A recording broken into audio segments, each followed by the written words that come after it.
munaasabad ballaaran oo lagu xusayo 26 Juun oo ah koob iyo konton guuladii ka soo wareegtay maalintii xurriyadda laga qaatay dalka Ingiriiska ayaa xalayto lagu qabtay xarunta maamulka gobolka Sool. munaasabadaas oo ay ka soo qayb galeen dadweyne aad u fara badan waxaana ugu horeyntii munaasabadaasi ka hadlay maayarka degmada Laascaanood Kayse Axmed Xaaji Xuseen isagoo ku dheeraaday halgankii dheeraa ee loo soo galay xurriyadda 26 Juun. caawa waa habeen weyn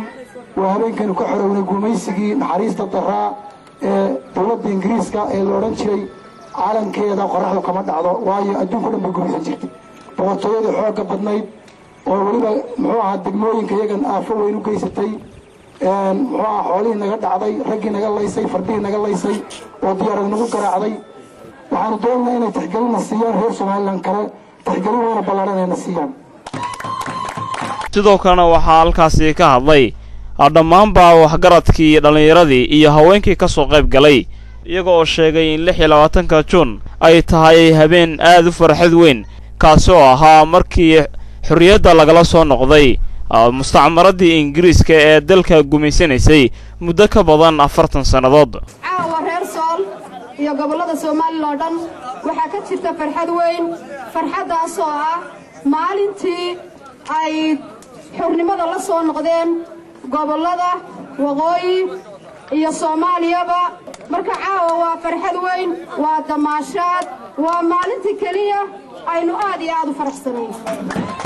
iyo culimada iyo cod ninna kaanu nasiinina saatir noogu yaboohayo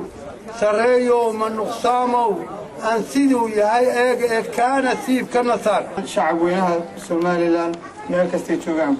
waxaan leeyahay ciid wanaagsan kuna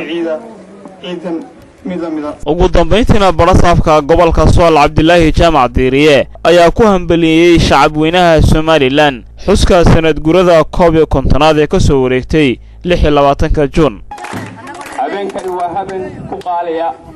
jamhuuriyadda Somaliland iyo shacabweynaha reer Somaliland waa habeenkii gumaystaha Ingiriisku uu ka baxay ee wuxuu heedeena aynu ka qaadanay 1960 26 Juun habeenkaas oo 12 iyo 5 daqiiqo la saaray calanka Somaliland isla markaasna la dejiyay calankii Ingiriiska. isku soo wada duuba munaasabadan ayaa ku soo dhamaatay jawi nabadgelyo. Cabdiraxmaan Cali Ducaale, telefishinka caalamiga ah ee Home Cable, magaalada Laascaanood.